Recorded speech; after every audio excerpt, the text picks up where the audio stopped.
Good morning, everyone, and welcome to another episode of Funky Bunch at Sunday Brunch. Sunday morning at 9 a.m. Why did I choose this time? Hello, Emotive. Welcome. Anyway, since I'll forget to do this until the very end unless I do it now, for those of you watching on YouTube or Spotify, I do this podcast live every Sunday morning at Twitch at twitch.tv/DJ_funky_fresh. For those of you on Twitch or Spotify, I post these on YouTube right after this at youtube.com/DJ_funky_fresh_gaming. And then for those of you on those two, it's on Spotify. I don't mess with Spotify, so find it. It's called Funky Bunch at Sunday Brunch, or just look up DJ Funky Fresh. I think that's all you need to do for it. Anyway, so today's topic is something that I kind of thought of as I was on a walk a couple weeks ago, and I was just like, it's an interesting phenomena, and it seems to be a lot more prevalent these days. What with everyone being stuck inside and everything, and really not being able to go out and talk with each other. I just kind of wanted to share my thoughts on the whole thing, as well as kind of dive deeper into the psychology of it. But today's topic is going to be online personalities. And I think I'll just start with myself. So for those of you who've been around for quite a while and everything, you see me as this cocky son of a bitch who's just loud and just very confident in everything that he's doing and seems to just have a great time right there being in the center of attention and, just driving a stream or YouTube videos. But in reality, I don't talk much.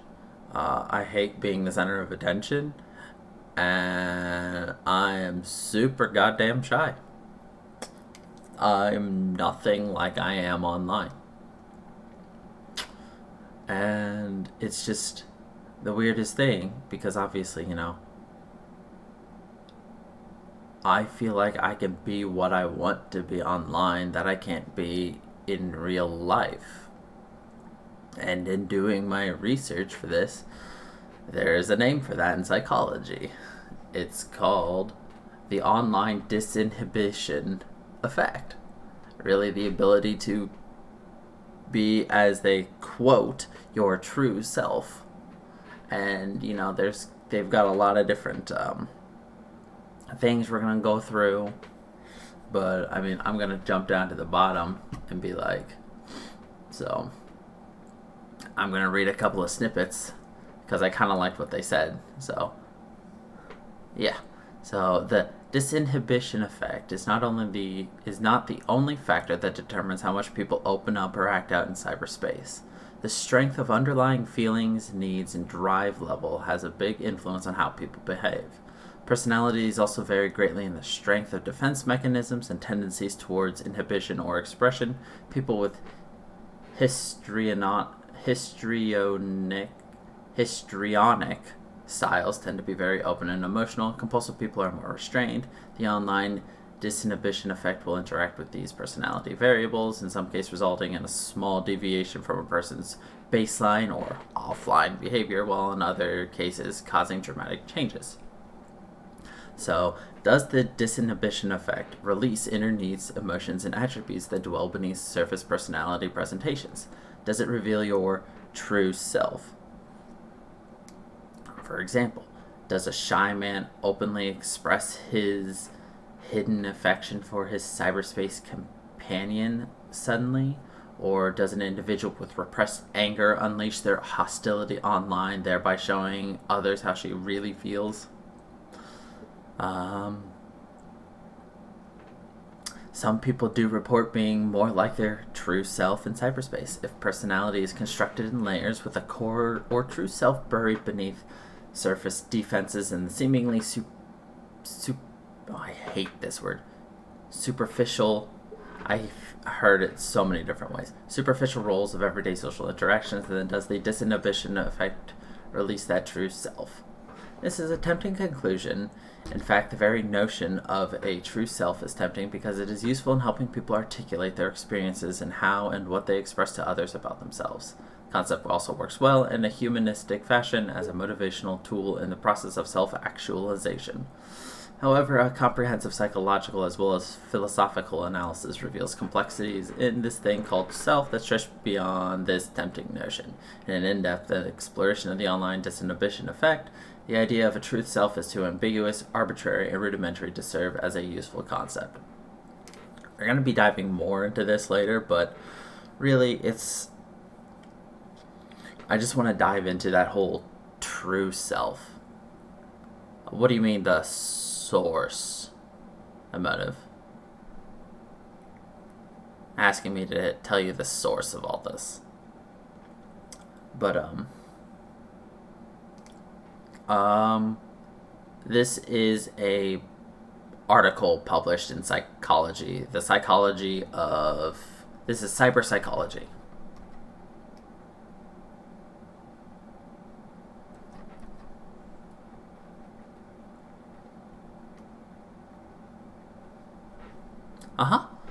But, so, just reading that, I had to stop and think, and, just like, what is your true self actually? Like, is it that face you put on for online? That's what I've always referred to it when I'm going, when I get on to stream, record, do these podcasts, I'm putting on a face, I'm putting on the DJ Funky Fresh mask and hiding who I really am. So what is your true self? Is it the mask that I'm wearing? Is that my true self? Is my true self the person underneath who has to put on a mask in order to interact online? Or is it that combination, that weird in-between that I just can't get a good handle on, where it's, you merge the personalities together? Because it's not like I have dissociative identity disorder. I don't have two personalities. I'm not two different people at the same time coexisting in my head. I know that's a really, really bad example because I'm not as fresh read up on dissociative identity disorder. But I do think that, what I do and what that is not the same. But it's, like I said, I feel like to me it's like putting on a mask. I know it's a good example, I just don't think I'm doing it justice, that's all. I know a lot of people have heard of, dissociative identity disorder, but there are a lot of falsities out there about it, misconceptions that people don't understand. And I don't want to spread misconceptions. That's all. But it's just, what am I truly? Am I truly that shy individual who would desperately escape people's attention? Or am I this, outgoing, cocky son of a bitch who streams? I don't know. I don't have an answer for who I am. And I don't think I ever really will. But it's something to be aware of. That the fact that, who you are in real life and who you are online, while, you are presenting yourself differently, it's also a reflection of who you are in one way or another. So, let's see. I'm going to read a couple more paragraphs. So, personal and cultural values often dictate what we consider the true and false aspect of who we are. We more readily accept as valid those attributes that we regard as positive. An unpleasant aspect of one's personality is not really me. However, sexual and aggressive tendencies, as Freud noted, are basic components of personality too, as are the psychological defenses designed to control them. Exactly, emotive. People are multifaceted. Nobody is just one thing. Personal and cultural values may also label the usually polite persona that we present to others during everyday living as superficial or false. However, this persona is the product of years of social and psychological development. As a critical component of the ego's construction and functioning, it is essential to interpersonal survival and no less important or true than other components of intrapsychic structure. While online people may feel they have more opportunities to present themselves as they would like to present themselves, particularly in the carefully composed text of asynchronous communication, they may have more chances to convey thoughts and emotions that go deeper than the seemingly superficial persona of everyday living. These opportunities are valuable aspects of cyberspace, but not necessarily evidence of a more true self. What we may reveal about ourselves spontaneously, often right on the surface for others to see, but without our being consciously aware of it, may be just as real and true. Some people are not fully satisfied with their in-person relationships. Perhaps they don't have the opportunities to develop many relationships, or those that did develop turned out to be unfulfilling. In cyberspace, they may find the companions they need. They feel more authentic in these online relationships, and this becomes a viable lifestyle alternative. On the other hand, some people who need to deny or rationalize the unfulfilling quality of their impersonal relationships may resort to a personal philosophy that idealizes the disinhibition effect and the notion that the true self appears online. The concept of disinhibition may mistakenly lead us into thinking that what is disinhibited is more real or true than the part of us that inhibits. If we can peel away repression, suppression, and other defense mechanisms, we will discover the real self that lies below. Based loosely on the kind of archaeological approach to intrapsychic structure proposed by Freud, he will always show up, even though he is very flawed in all of his reasoning. This notion suggests that the personality is constructed in layers, with more true or real features of personality existing at a deeper level. This is a simplistic interpretation of the much more dynamic psychoanalytic model, which states that the inhibitory processes of repression and defense mechanisms are components of personality no less real or important than others. Psychoanalytic clinicians believe that understanding defenses is crucial to the success of the therapy because it reveals hidden thoughts, feelings, and needs. Why does a person repress something? Why is it being inhibited? Bypassing defenses to get to the true self may also bypass the opportunity to discover aspects of the inhibiting self that are just as true.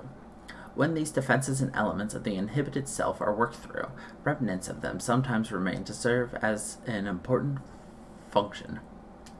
Sometimes they evolve into productive aspects of one's personality independent of the problematic emotions that were originally defined. The same is true online. Some people in some online situations become disinhibited and reveal aspects of themselves.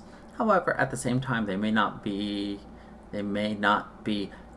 grappling with the underlying causes of that inhibition, and therefore are missing an opportunity to discover something important about themselves, something very true about themselves, but often unconscious.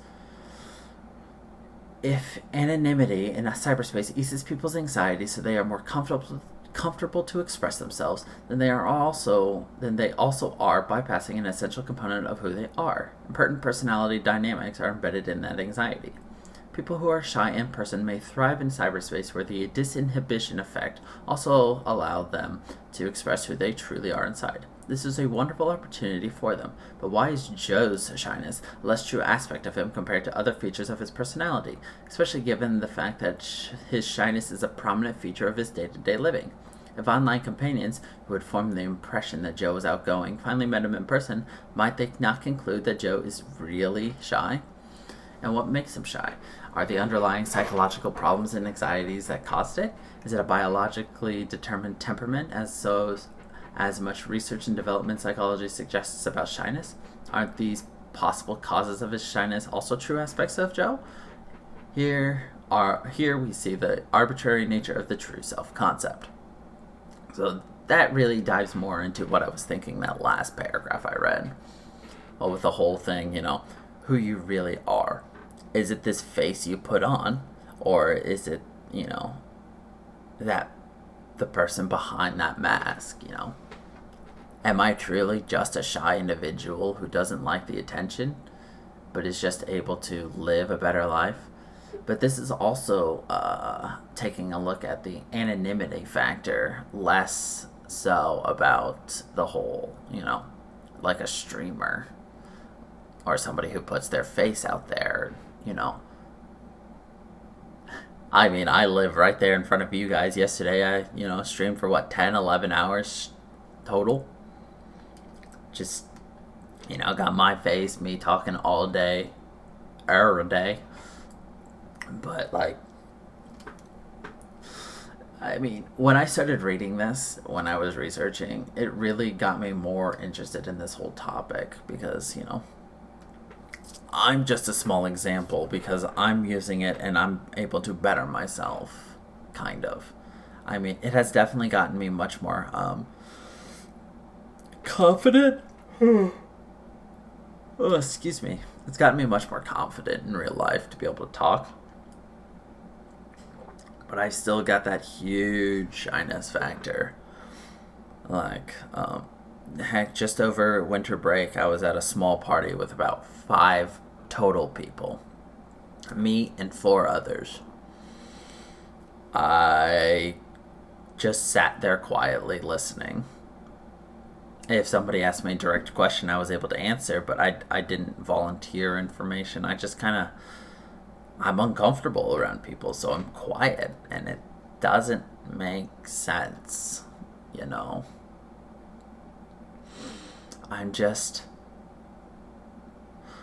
I don't know if I could ever be a people person, if I can phrase it like that, I'm shy, I'm awkward, it's really hard for me to really get myself out there the way I can right here. I don't know why this is more comfortable. Is it the fact that nobody's actually actively looking at me as I'm doing this? I can pretend like the camera right there is not there. Heck, I can't even stream or record if somebody's in the same room. I'm hyper aware of, if somebody's in the room. I just have a hard time being able to really get into character. See, even when I talk about it like this, it's, it really makes you think, am I this person? Am I this mask I wear? Because I call it getting in person when I think about it, when I just talk about it without thinking. It's odd, isn't it? Let's see. Let's jump into some of the quote-unquote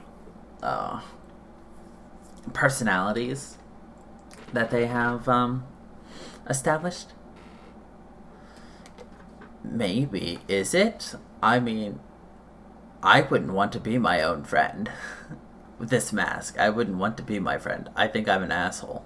I don't like this outgoing personality because I don't like outgoing people as much. I don't think I want to be this. I just enjoy the fact that I can be open and loud and stream because it allows me to stream.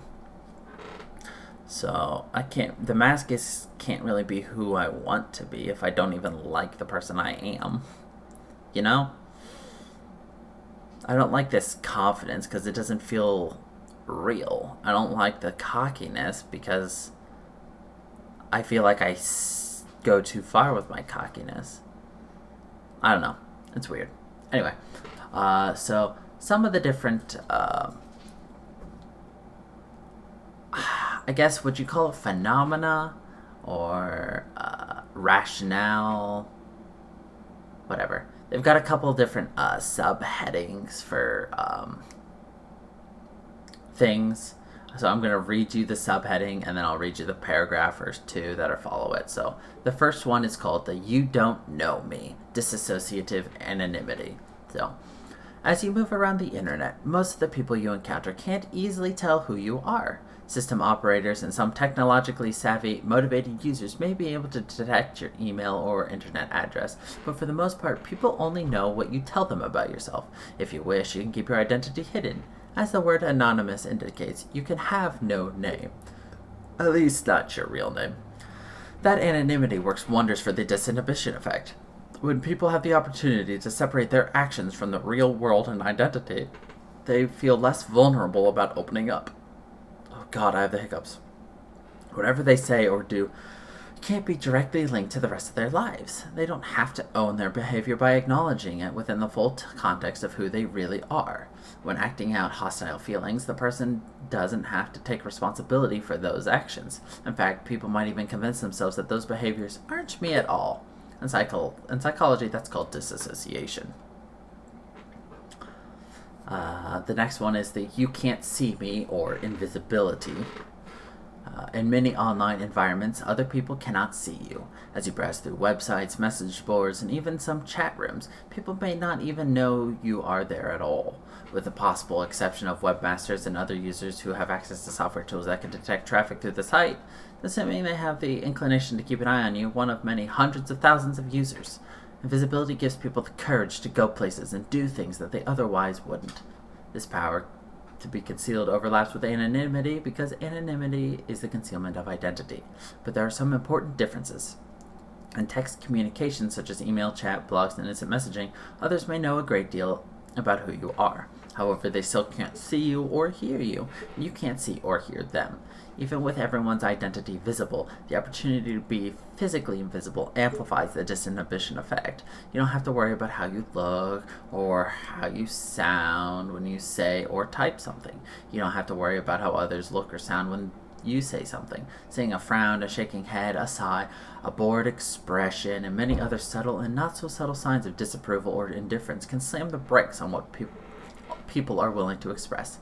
In psychoanalysis, the analyst sits behind the patient in order to remain a physically ambiguous figure without revealing any body language or facial expression, so that the patient has free range to discuss whatever he or she wants, without feeling inhibited by how the analyst is physically reacting. In everyday relationships, people sometimes avert their eyes when discussing something personal and emotional.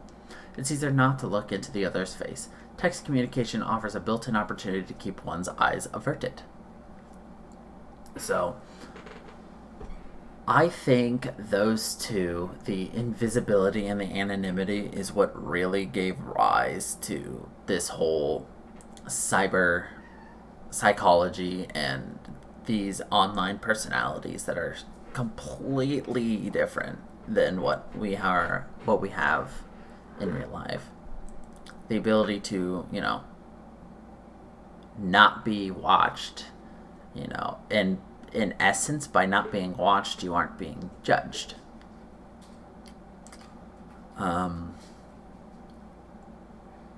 Because I know I have that issue in real life.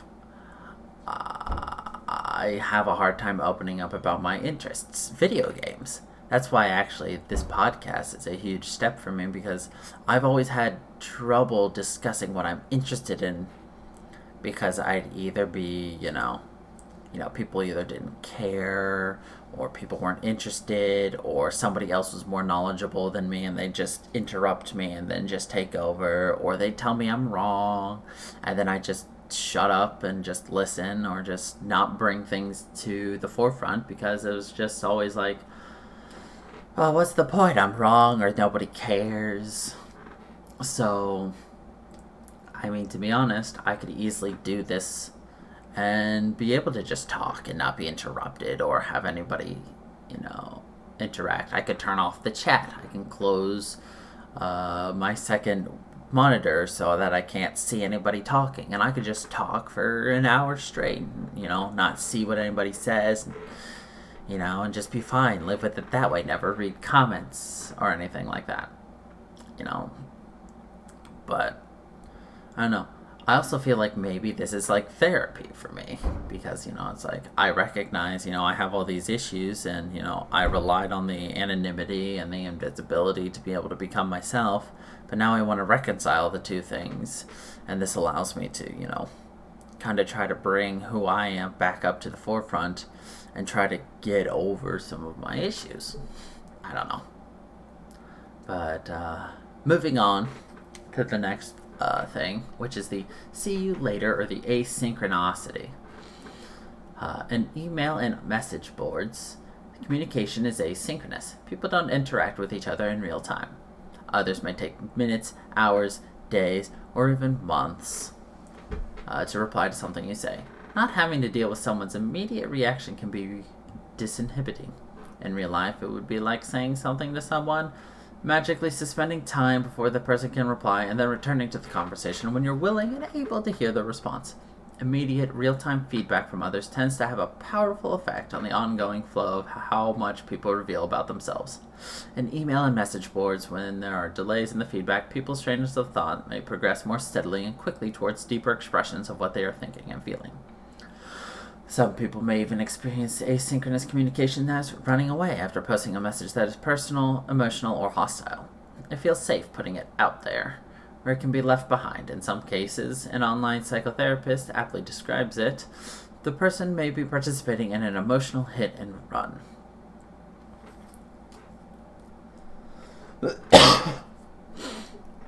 So, that's also a pretty interesting phenomena. But also very true. If you're willing to post something and then not have to deal with it for a while, like, you want to say something to somebody, but you're not sure how they'll react, and so you put it off, and then you send something to them, and then you immediately get off your computer and leave.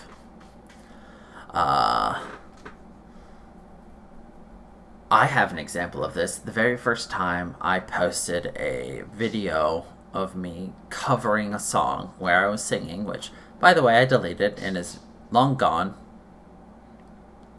I waited until I had to go to work. So I uploaded the video and I had it ready to post.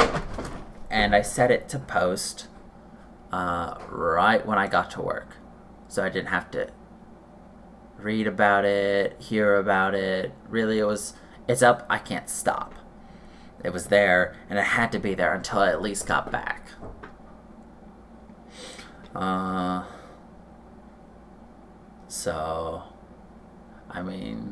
The asynchronicity definitely helps in multiple areas. And at the same time, it's interesting. Because you don't think about how much you rely on things like that at times. It's nice you can see that somebody's offline and you can be like, oh, I can say something to them and not have to worry about it for a while. And then you throw something to them.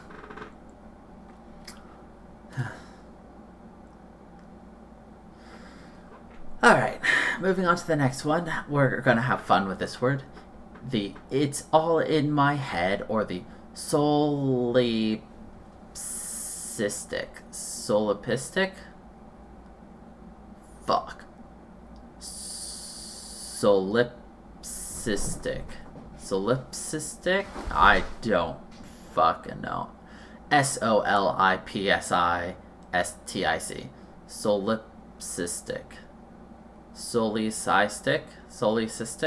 Solipsistic. Solicystic introjection. I got it. Solicystic introjection. Absent face-to-face cues combined with text communication can have an interesting effect on people. Sometimes they feel that their mind has merged with the mind of the online companion. Reading another person's message might be experienced as a voice within one's head, as if that person magically has been inserted or introjected into one's psyche. Of course, we may not know what the other person's voice actually sounds like, so in our head we assign a voice to that companion. In fact, consciously or unconsciously, we may even assign a visual image to what we think that person looks like and how that person behaves.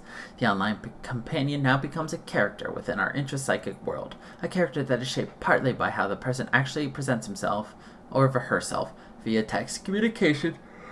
Oh god. Oh, I'm sorry.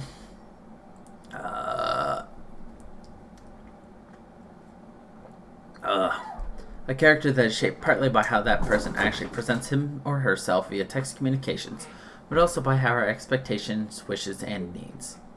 Because the person may even remind us of other people we know, we fill in the image of that character with memories of those other acquaintances. I'm sorry, my cat is literally just ripping and tearing and just roaring from the top. And I don't know why. He has food. Oh well. Anyway. As the character now becomes more elaborate and real within our minds, we may start to think, perhaps without being fully aware of it, that the typed text conversation is all taking place within our head, as if it's a dialogue between us and this character in our imagination, even as if we are authors typing out a play or a novel.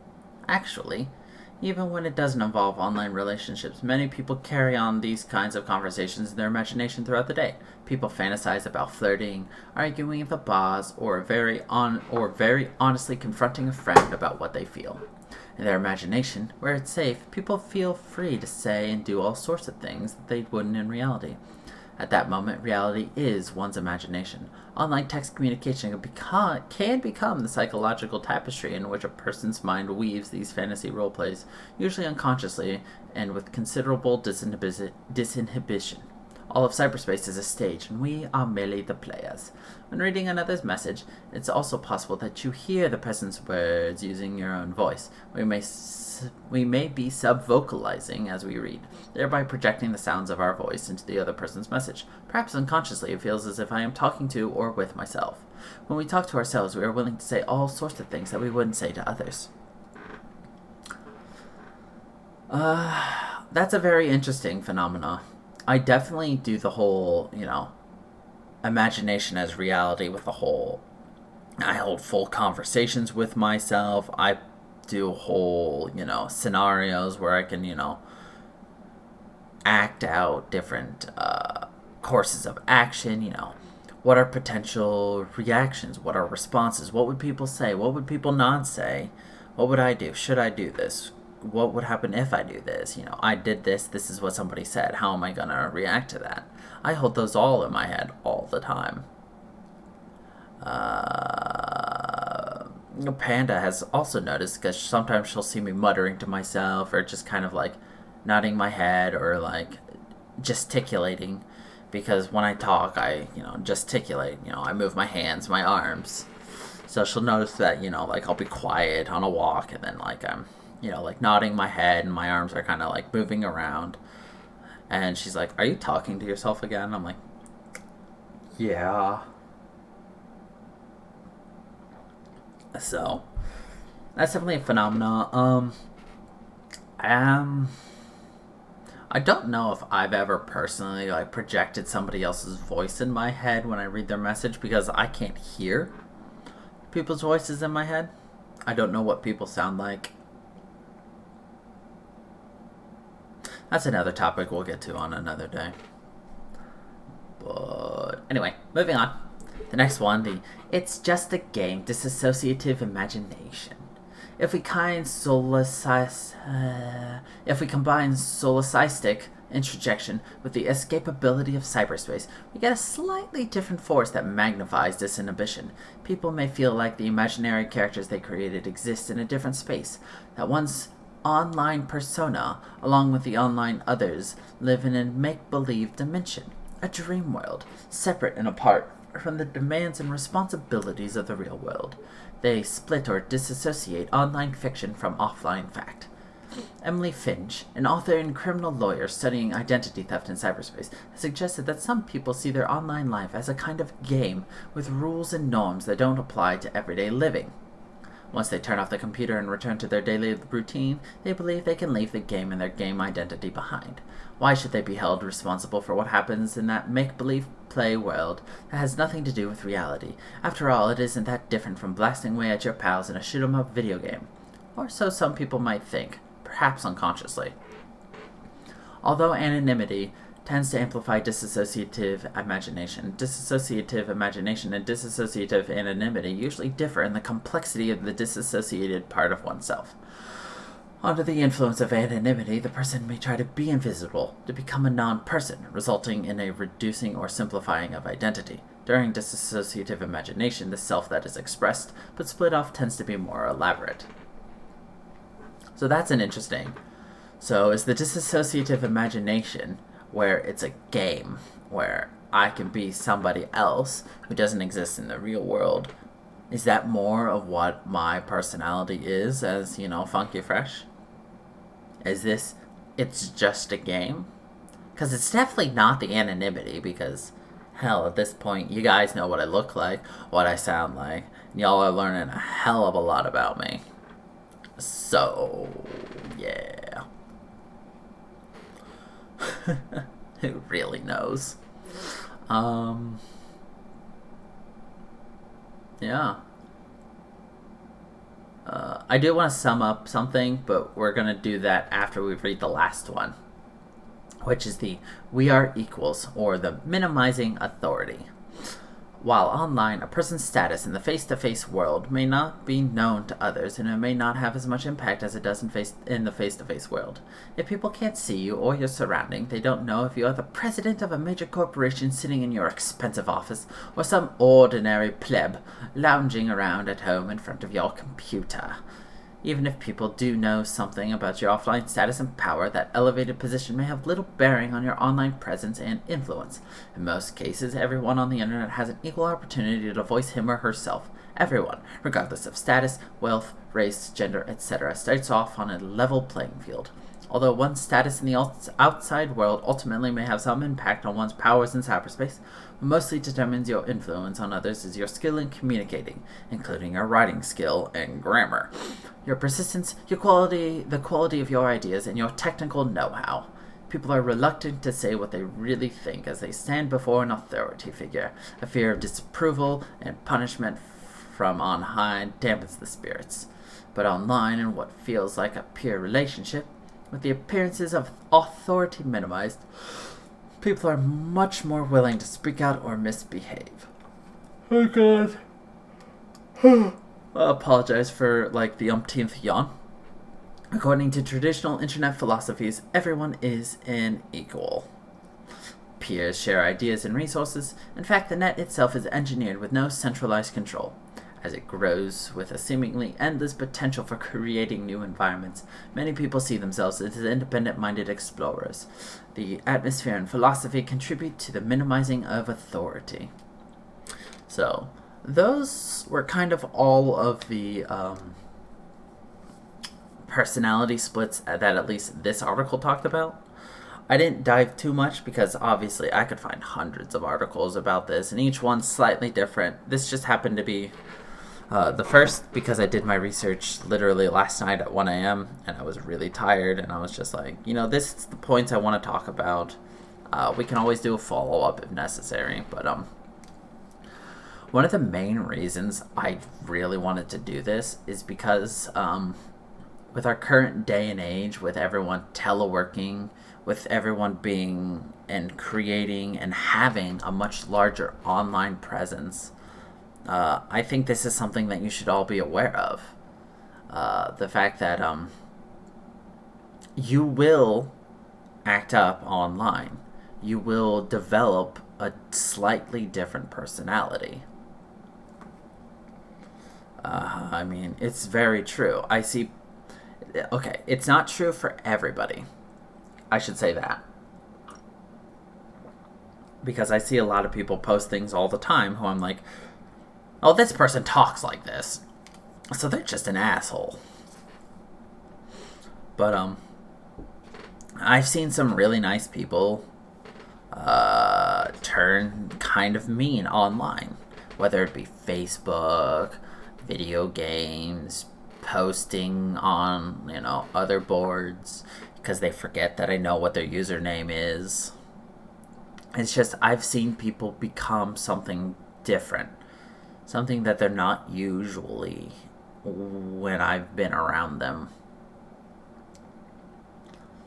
I understand that, you're anonymous online and you can say whatever you want, but things you say also still have consequences. While you may not see the consequences of your action, the person you put down or the philosophy that you promote could impact somebody majorly. Somebody posts a heartfelt message and you reply with, sarcastically with a meme. Or you make some kind of sarcastic, snarky response that sounds mean on the surface, but you're just trying to joke around.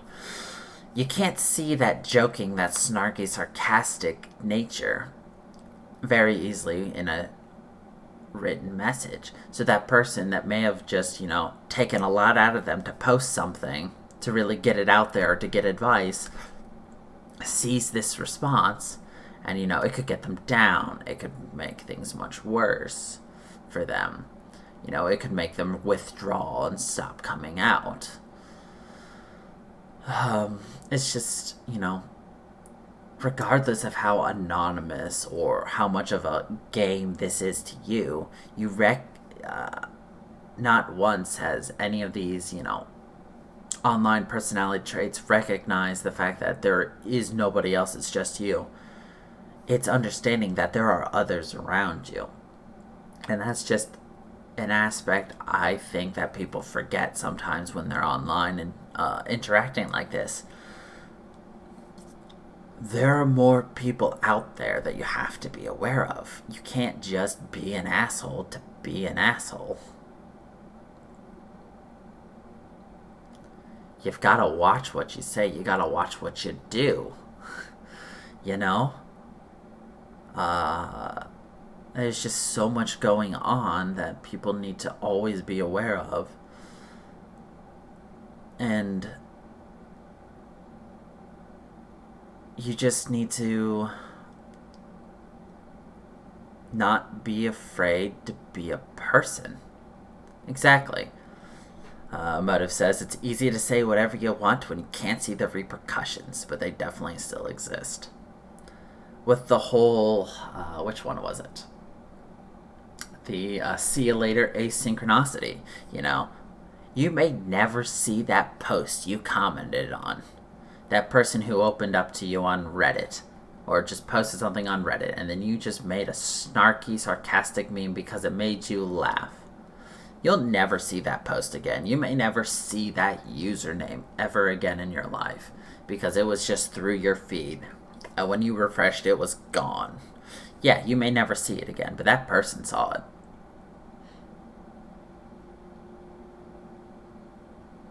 And that's what matters. Your words reached another person.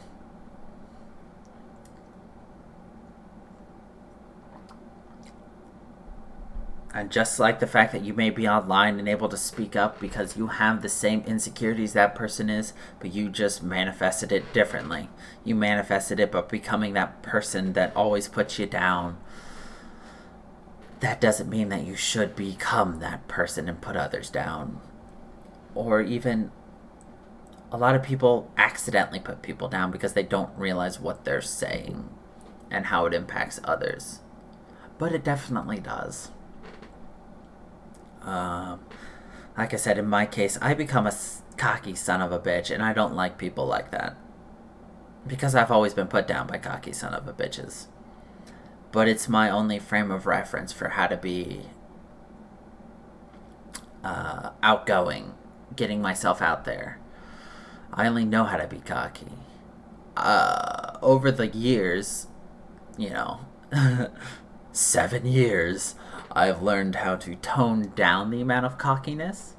It used to be a lot worse, but I've definitely cooled down and gotten to be manageable, much, much more manageable with the whole cockiness. So, that is good. But, oh God. Excuse me. But that's because I also wanted to become better, and I had people who were like, dude, you're being a dick. You're being way too cocky. Ground yourself. I had people who were willing to sit down and help me adjust. And while I may not necessarily like who I am sometimes online, it's not a person I'm embarrassed by. It's not the person that I was used to. The people who, put me down. And I will admit, there are some times where my words, don't necessarily... Right, cockiness and confidence are not one and the same, but they can present similarly. Exactly. And I will admit, sometimes it's okay to be cocky, it's like, you just did something amazing. Fucking, live that up, Take pride in it. Acknowledge the fact that, you were better than somebody else, but at the same time, just because you're better than somebody else doesn't mean you have to put them down for it. So there's cockiness, and then there's being a douchebag. I try to stay as far away from the douchebag as possible. But as I was saying, even with my cocky confidence and all this other stuff, there are times where I act or do with things that I don't mean, and I don't realize that I'm doing at the time. And, it still gets brought to my attention later on, and then I'm just like, well, shit. That's not at all how I meant to be or how I meant to portray myself. But, it's also one of those things that, you're not going to become aware that you did it until it's brought to your face. And you need to have people who are willing to tell you these things. And, that's why I think that eventually I might be able to figure out who I truly am. Because I think I am a mix between this funky fresh mask and this shy individual. And I think I will eventually be able to have some confidence in real life. Take pride in what I do. And I think it's going to be because of my online community and people just helping me become a better person. And I think the same is true for a lot of people. A lot of people out there want to, be more confident, be able to overcome this shyness, even though it's probably not going to be easy or possible for you. Because it's not a lot of the whole, just don't be shy and you'll be fine. No, it's a lot deeper than that. But I think streaming, YouTube, podcasts, getting a community, becoming part of a community. You don't even have to form your own. Just becoming a part of a community is enough sometimes for people to really be able to just recognize, identify, and merge those aspects that they've always wanted to have. And really just, it's a form of therapy. And it's one I think I fully support. Being able to take your online and take your real life and just find that nice balance so that you can be the same person at all times. I don't want to constantly put on a mask. But at the same time, putting on this mask has been very helpful for me because I'm living in incredibly strong depression lately.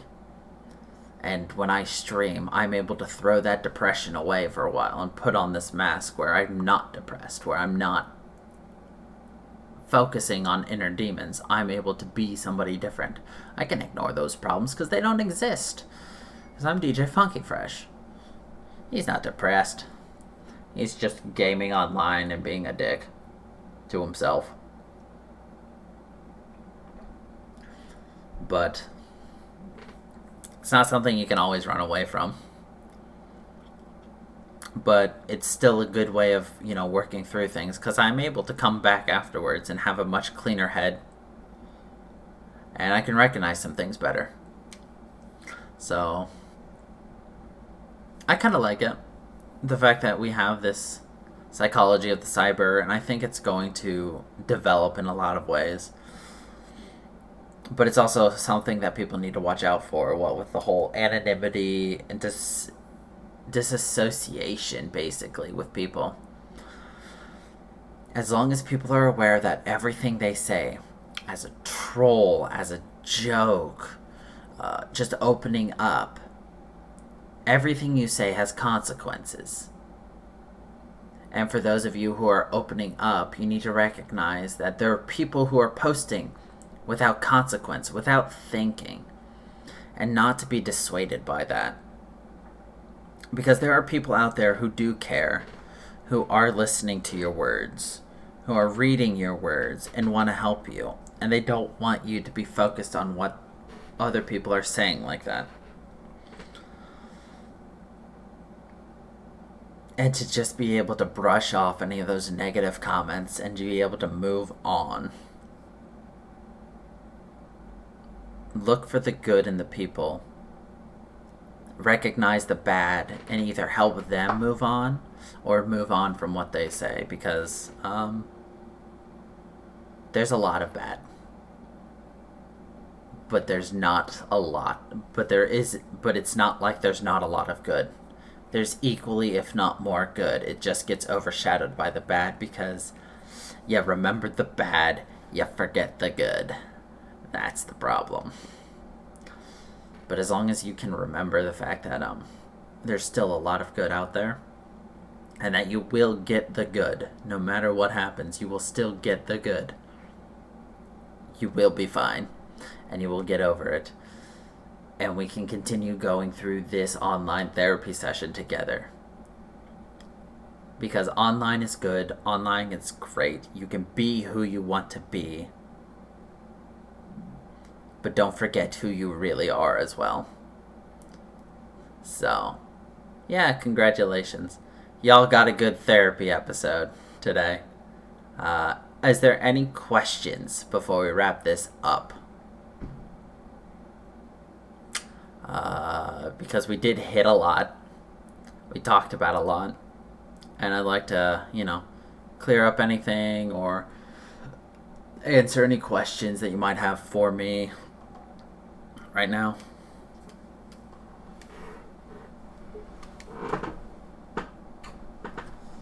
Oh, got a cat behind me, but he doesn't want to come on up.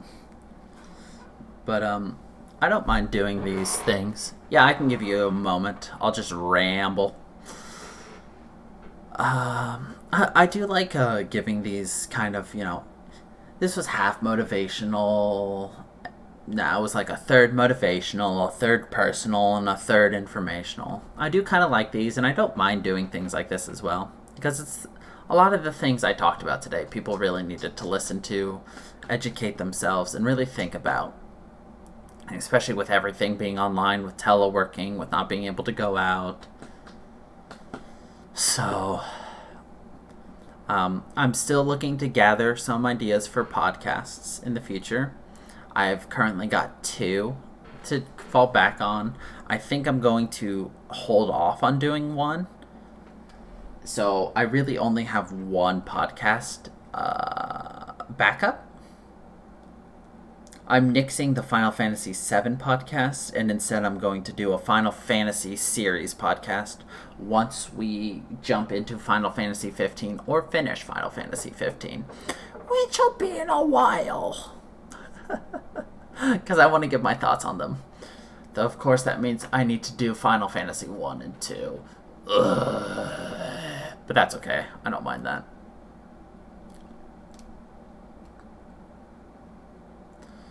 Yeah, we got a long time for that. Do you have any questions about it? Because I don't have a whole lot to meander about.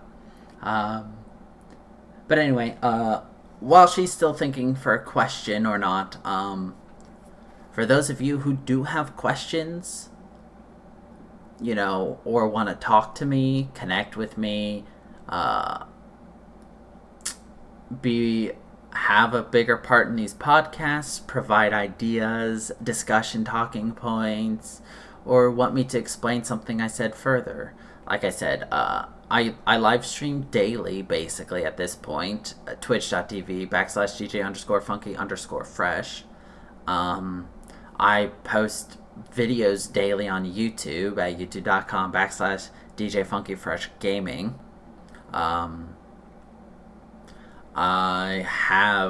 We do have a Discord. You can find me on Steam. You can find me on Twitter. You can find me on Instagram. All of these have links on my Twitch page. So you can easily find my Discord. You can easily find my YouTube, my Twitter, my Instagram.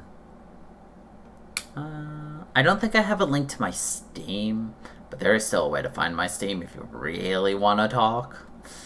But I only have so many friend slots, so not the easiest thing to reach me, but I want to be available and open for people to reach out to if, because I figured this topic probably hit a lot of people and hopefully got people thinking, because this is definitely very prevalent in today's day and age.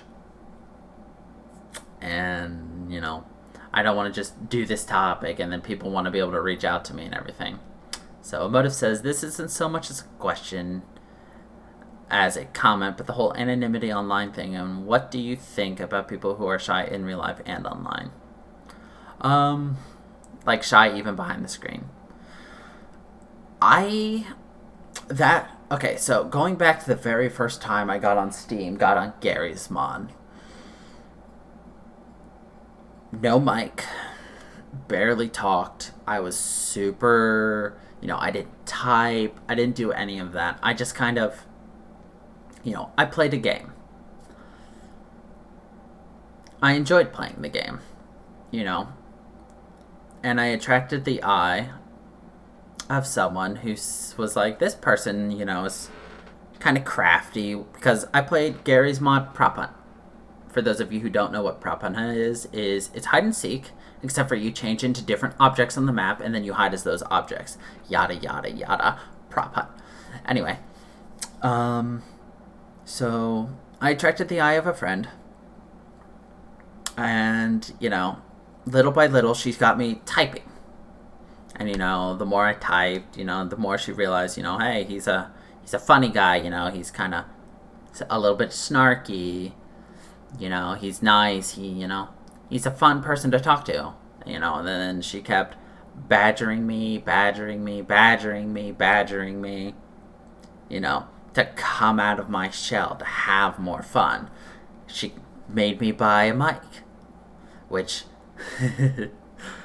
We're talking old school mic, like not a good headset. We're talking about a crappy $20 headset, the old earphones, with the small circles with a pull down thing that nobody ever uses. Horrible quality, but got me to get that, Thanks to her, who goes by Sugawara on Discord or Garbage Fire on Twitch. Thanks to her, I was able to become the person I am today, because she saw me as that shy person, and she's just like, you're online, nobody knows who you are, be who you want to be, you want to have fun, you can't have as much fun if you're not able to talk. So for me, I could have been that person who was super shy in real life and online. And you know what? There's nothing wrong with that.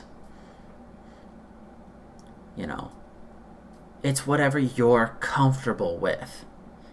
Some people just don't want to be like that. They just want to play a game and enjoy themselves. They want to read things and not have to comment. There's nothing wrong with being shy. And at the same time, there's nothing wrong with being loud and obnoxious. The only time it's an issue is if someone tries to put you down for being shy. There's plenty of examples I've seen online of people who are super shy, and you know what? Everybody online is just like, you should talk. You should be quiet. You should be talking. And, people just say shit like that, and it's just like, why are you doing that? Who cares if you're quiet? You're you. Do what works for you. If you want to work on getting louder or more happy, take that step. Find that person who will push you to become what you want to be.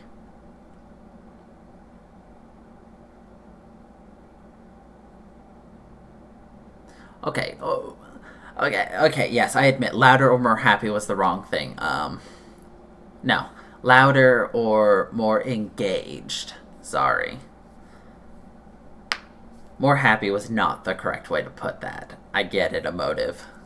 Because I will admit, when I was... that was part of the Gmod community that I joined, where I was super quiet, and I was very not engaged in it.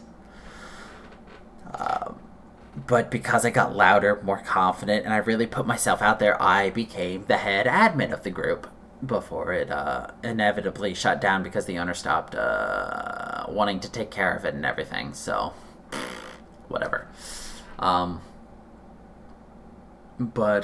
Yeah.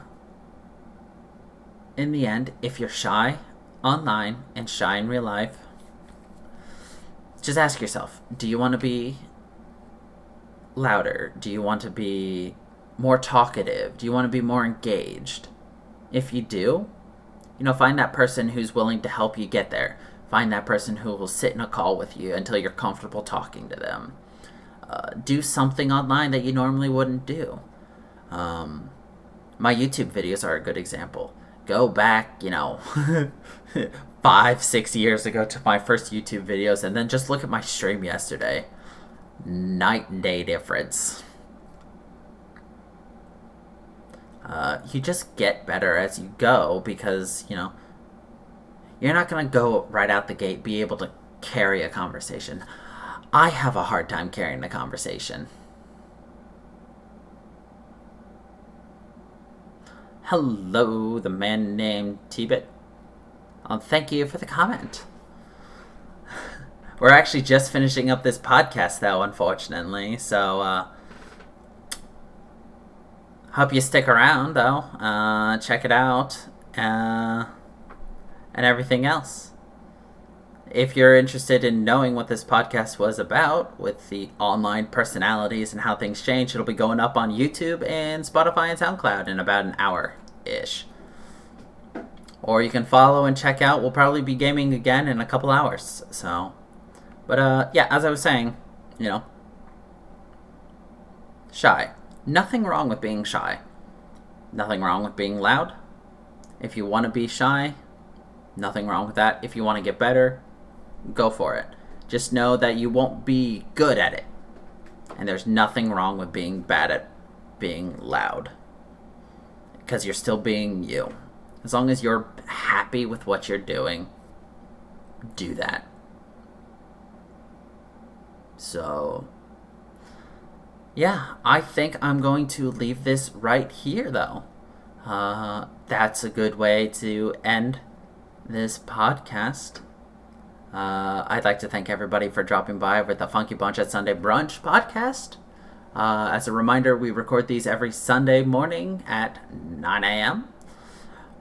It'll be up on YouTube and Spotify real soon. So, thank you everybody for watching and listening. And I look forward to seeing you all again later. So, until the next time, everybody. Stay funky, people.